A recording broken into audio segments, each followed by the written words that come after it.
Today we're absolutely delighted to have an interview with Jen Singer, the CEO of J.Crew. She's worked at Spanx. She was Victoria's Secrets, and the list goes on. Jen, thank you so much for joining us and for allowing us to actually delve a bit more into your personal life and Oh, to talk thanks. about business as well. Thank you. Thanks for having me. First of all, I wanted to openly say that we're looking at Mom.CEO. We're looking for this great woman to actually take over Mom.CEO. But today I'm going to fill in the role. So let's call it Dad CEO interviews Mom.CEO. And I'm actually thinking in the future that it might be good if we had a Mom CEO interviewing a Dad CEO. It's true. And Luke, maybe you should have some kids interview Mom CEO and Dad CEO. Maybe you have.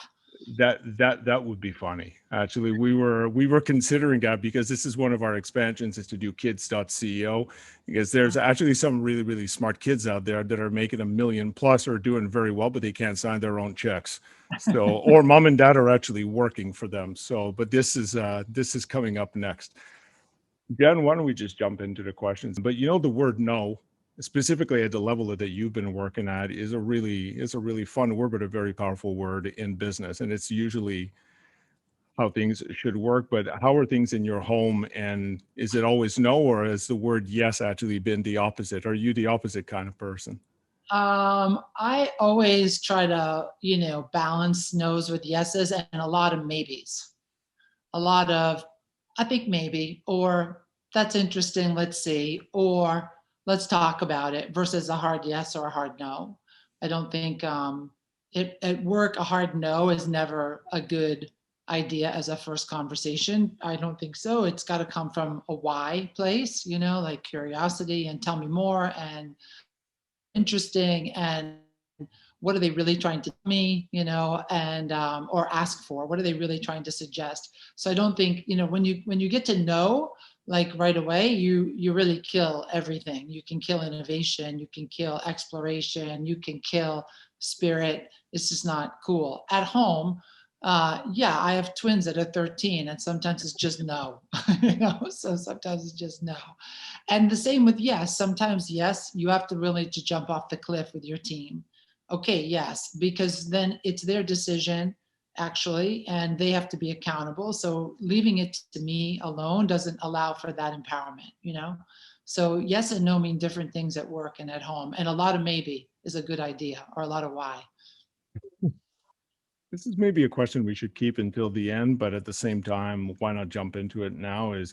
How do you want to, you've had a really, you still have a fantastic career, but how do you want to look back and be remembered as a CEO? And at the same time, how do you want to look back as being a mother? How do you want to be remembered? You want to be remembered for how people felt, and that they felt empowered. They felt like they came to work with purpose. They felt respected. They felt heard. Not every day, everybody feels that way, but for Of the most course. part, for the most part. And then, yeah, you want to be remembered for putting some results up as well. All of that should lead to results. And how about as a mom? Oh gosh, that's a harder question.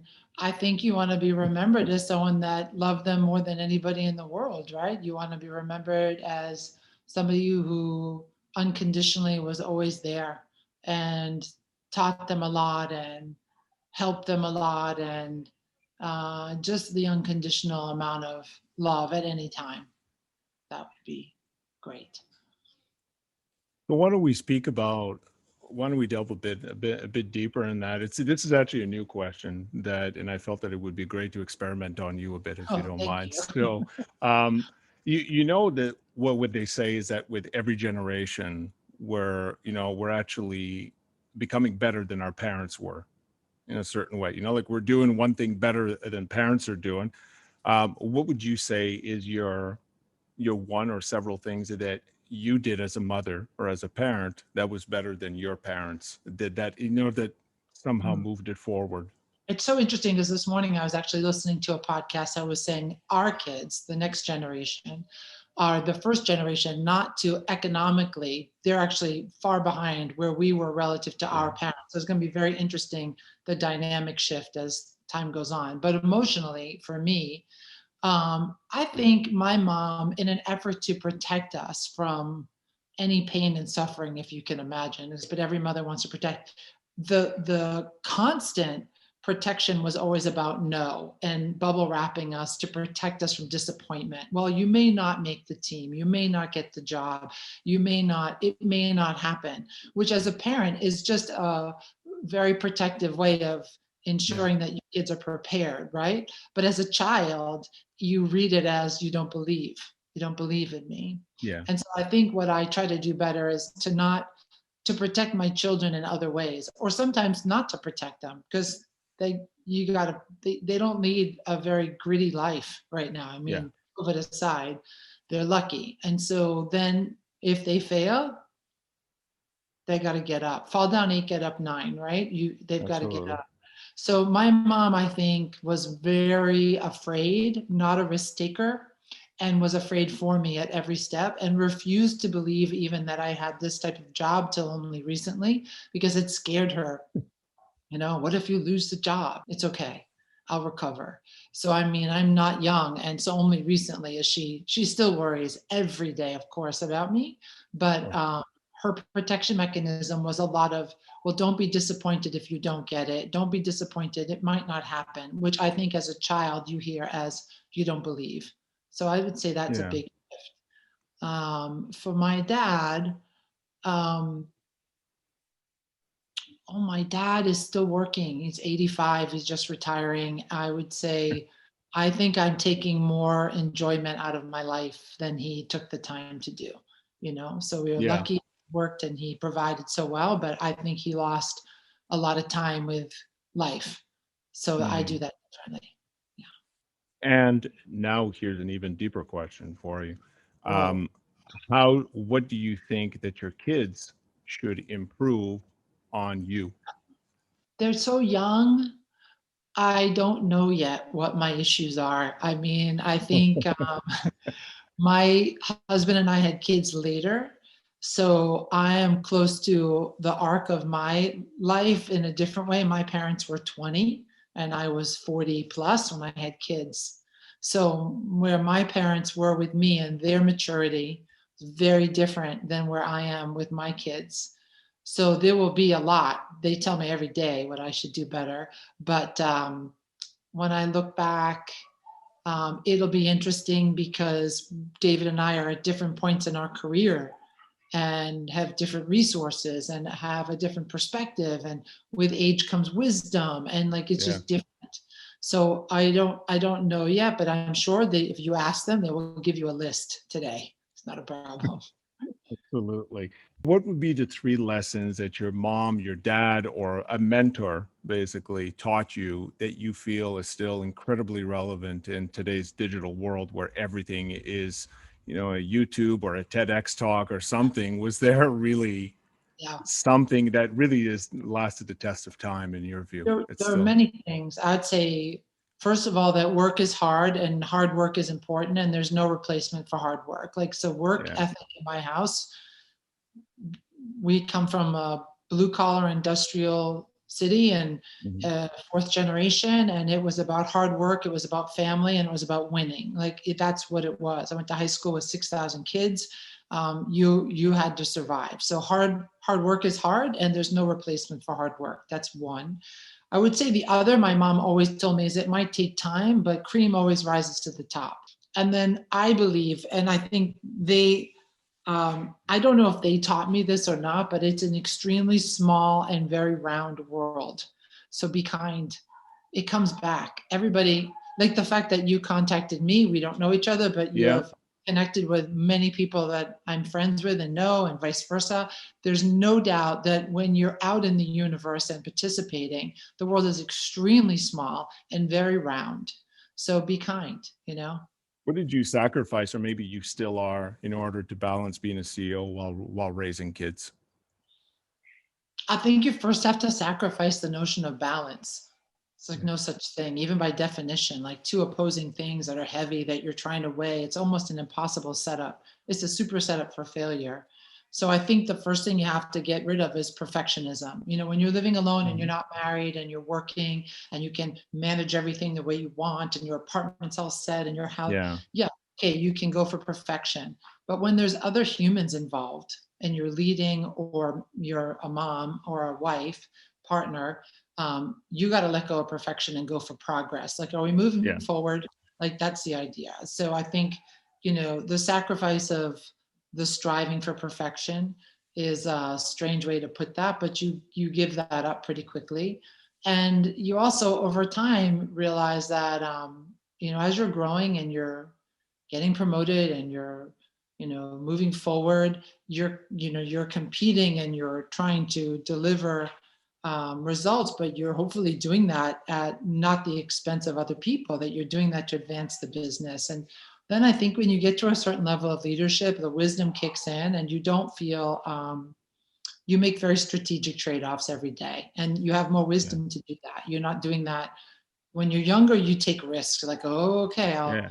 I'll wing it. Like, that's okay. I can recover. The stakes aren't that high, or they feel high.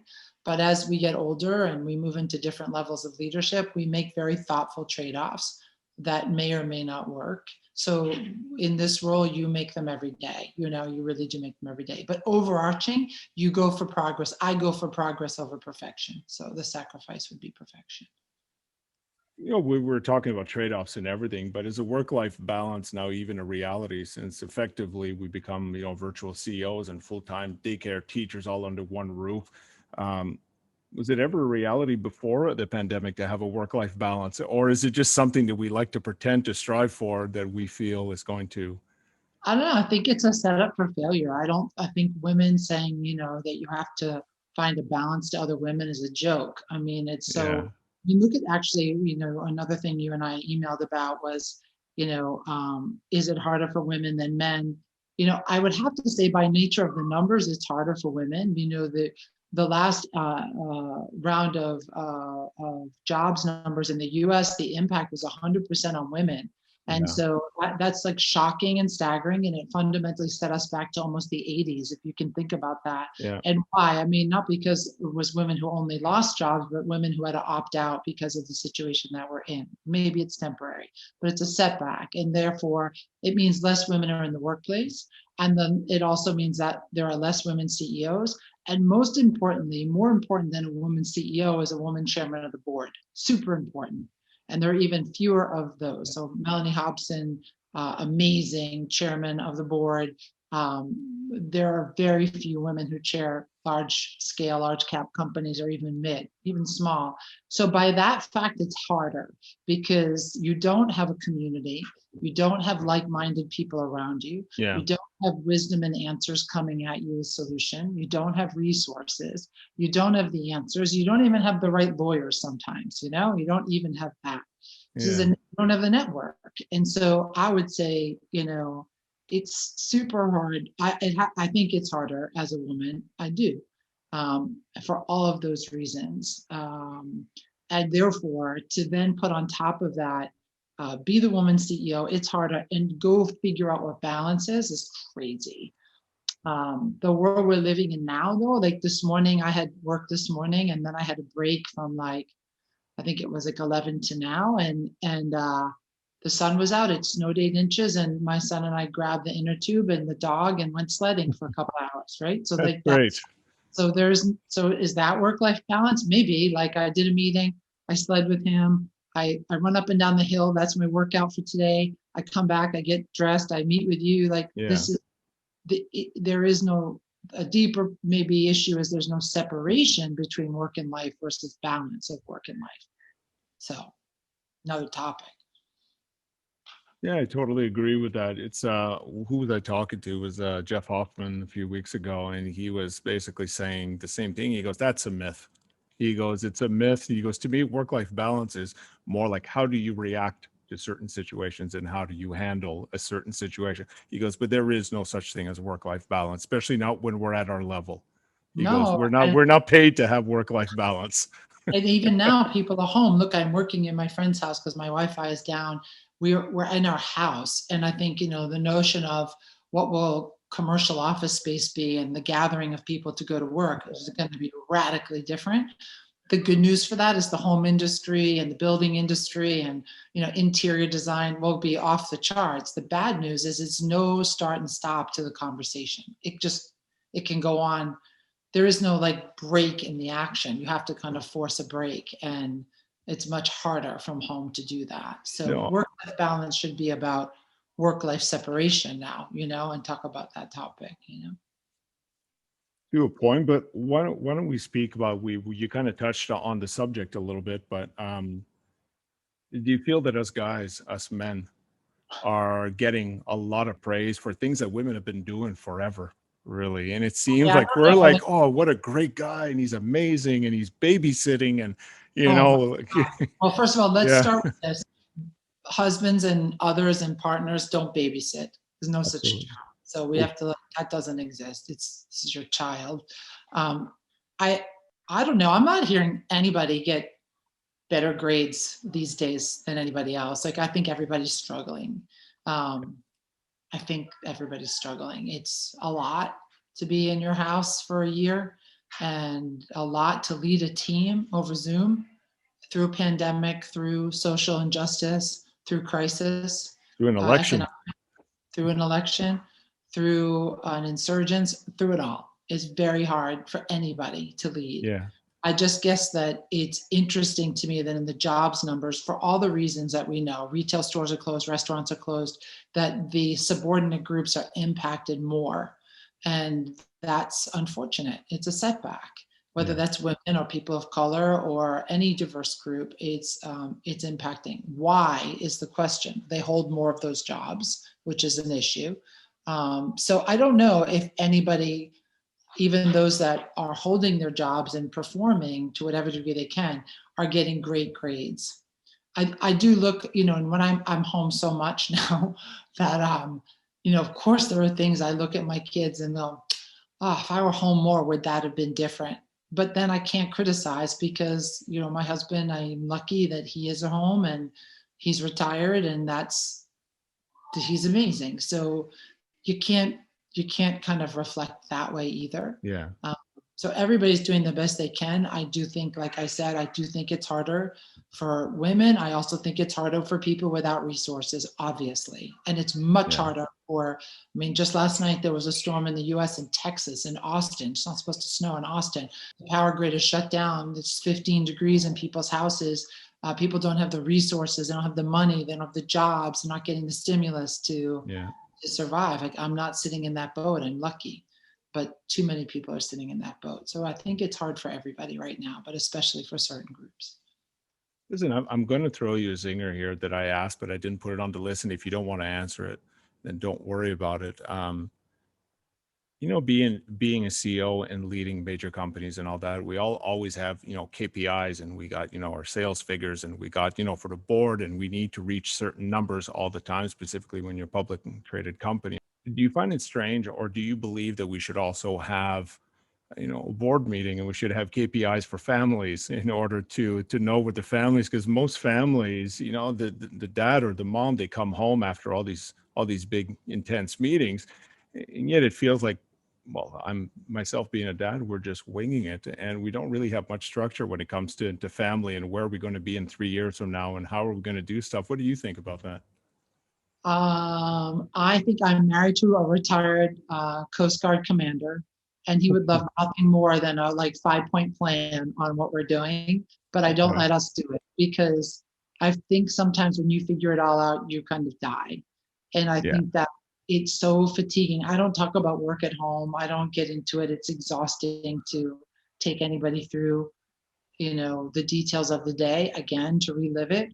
So I think it's very freeing to not have that level of structure at home. But no structure is not the answer either. It's probably a balance, somewhere Yeah. between a PowerPoint presentation on what's our family mission, vision, and purpose, and just kind of like winging it every day is probably the right Yeah. balance. We talk about it in kind of increments. Some things I used to have a high need to know about where we were going, what we were doing, like way back when I was single, and now I feel like I have to have some knowledge, but I also need time to just reveal more of where the world's going in order for us to make decisions with a lot of agility. And so I Okay. don't always have to know. It makes me anxious at home. At work, it doesn't make me anxious. You were saying that when you come home, you don't talk about work, and this is actually it's another question I didn't put, but it's a great subject of, I'd be asking a lot of other CEOs, both male and female, um, what's your biggest regret that as a parent who is a CEO that you wish you could change? And most of them were saying that not being in the moment with my kids and still being in the office, constantly checking my emails, checking everything, and not really reading a book with the kids and everything. Is that something that, you've experienced? I don't think anybody who works, and even those that are home, think that they've done enough. Like, I don't know that anybody sits back and says, wow, I really nailed raising that kid. That's like unbelievable. Because I mean, you have a No, 16-year-old, right? So oh, no. part of it is just because of who they are, and it might be different than Yeah. who you are. And so it always feels like a little bit off. So I don't think anybody, whether you work or don't work, feels like that. So you got to kind of let go of what's what I call guilt. It's just a useless emotion. So you got to let go of that. I don't like to have any regrets. I do the best I can do. Of course, there are times I wish I were home. I miss a recital. I miss a game. I miss something. Yeah. But now we're all home, and I wish I were traveling a little bit. I think that would be good for them too. We actually went to Boston a week ago to move my dad, and my husband came with me. He wasn't going to come. It's dangerous, the whole thing. But I said, you know what? The kids need us to be away a couple of days. They just do. There's Yeah. 13, and we two parents home. Did you make your bed? Did you brush your teeth? Did you empty the dishwasher? It's like, oh my God. If I were them, I would absorb into Minecraft too, right? Yeah. So I think, the kids need space, the parents need space. Um, there's always going to be things you wish you could have done better. Dwelling on that doesn't make sense. And the inauthenticity that your kids will sense about, a woman who was a CEO and on a lot of boards once told me her daughter was there, and the daughter said, remember the time you stopped working and came to PTA and went to all my meetings? She said, that was a disaster when you got involved in school. The daughter said, I hated when you did that, Mom. Yeah. Why? I asked her why. And she said, it just wasn't who she was. And she wasn't happy, the mom. So I always, of course, wish I could do better, but I don't dwell, and I don't think the kids do either. And Okay. so what you focus on can get bigger. Focus on the good. What would be your tips for being, a really successful mom CEO? What would Uh, you advise somebody else who's struggling, who thinks that they got this guilt and they feel that they're not moving forward in the right way? And maybe sometimes they just need to hear what Jen Singer thinks and they says, yes, I did it. we all feel that way, first of all, and especially if you feel that way in the middle of the night. The first tip is everything in the middle of the night seems bigger than it really is. Yeah. So at 4 o'clock in the morning, everything, I said this to my dad last night too, he couldn't sleep. Everything in the middle of the night has an odd sense of distortion. So wait till morning, number one. Hmm. Don't send an email, don't write a text, don't go on social media. Just like watch a movie if you can't sleep, read a book, but don't dwell on something because it always seems big in the middle of the night. I think the other thing I think about is that it's not as linear as it used to be. Like you climb a corporate ladder Yeah. and you like this. The world doesn't work that way. You have to work as a collective. You got to lean on each other. It takes a collective mindset to move the ball forward. Um, the way the workforce is structured today requires more heart than head, definitely requires more empathy, definitely requires the leader to bring connectivity. So focus on that. When things get really hard, people want to muscle the answer, like, oh, solve the problem, get to the answer really quickly. But in fact, you got Yeah. to pull out and you got to make sure that the team is connected and feeling good. They'll get to the answer. So don't rush that. And when in doubt, don't not make a decision. Like if everybody's stuck, make the call and move on. Make the call and move on and own it. Like if the team Hmm. can't get there or things are, in a situation of crisis or before they get to that moment, you're going to have to make the calls. So make the calls and make them in a way that people feel part of that process, or at least bought in. And so there's so many things, but it is tough right now. The most important thing is to stay connected to your team in this moment in any way you can. And the most important thing for them is to really understand where they're at, like emotionally where they're at, especially right now, probably the darkest winter of our life. It's cold Yeah. and snowy in most parts of the world, even down south in the US, which is Yeah. unheard of. We're still on the Zoom. We're still not traveling. We have a vaccine ish, Yeah. uh, ish. And so getting creative and getting connected to other CEOs to find out how they do it. I do have a couple nights a month that is just CEOs and just women on a call. And we just talk like whatever the topic is of the week. The facilitator is always a friend or somebody in the Yeah. business who puts together. And they'll say, okay, this week we all want to talk about how we're reopening when the vaccine rolls out. Let's discuss it. And those are just good conversations for us to stay connected so we can shift and face the team and recreate that environment for them to get connected, even on Zoom. It's possible.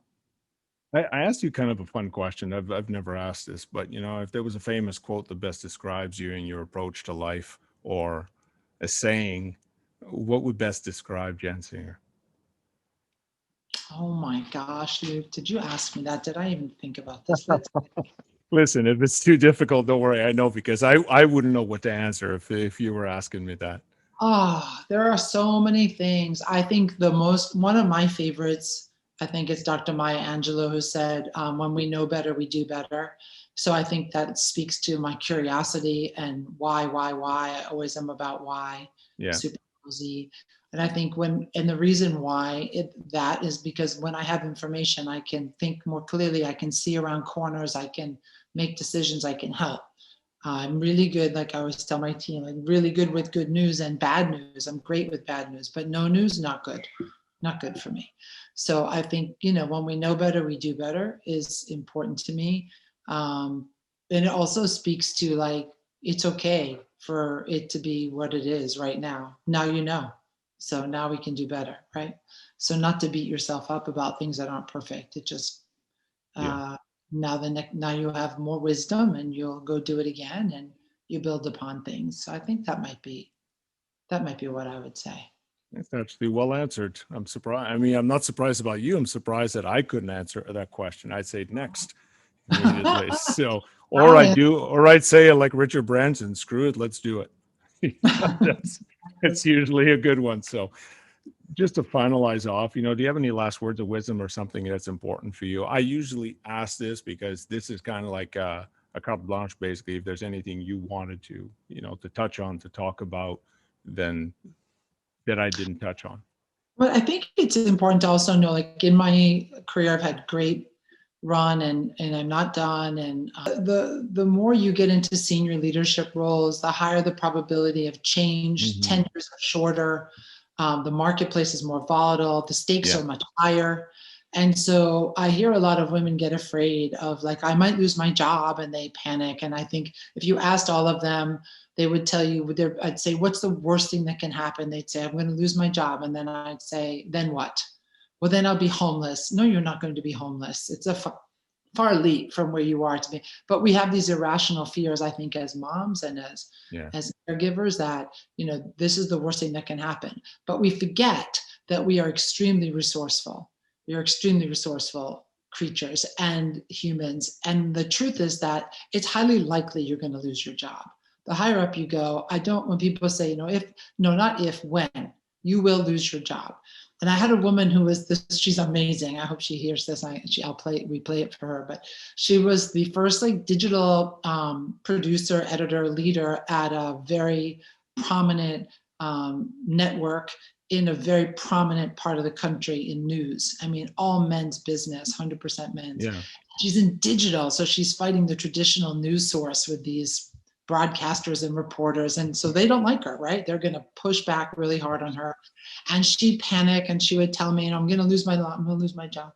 And then I said, you know what, you actually might lose your job. And so you have to wrap your head around, if you lose your job, what you would do and what that means, and get yourself comfortable with it. And she looked at me in such horror.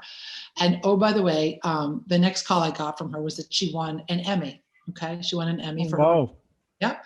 And then she went on to win 3 more Emmys and an Edward R. Murrow Award, right? So she's a fantastic, fantastic leader and digital reporter. And then guess what? She lost her job.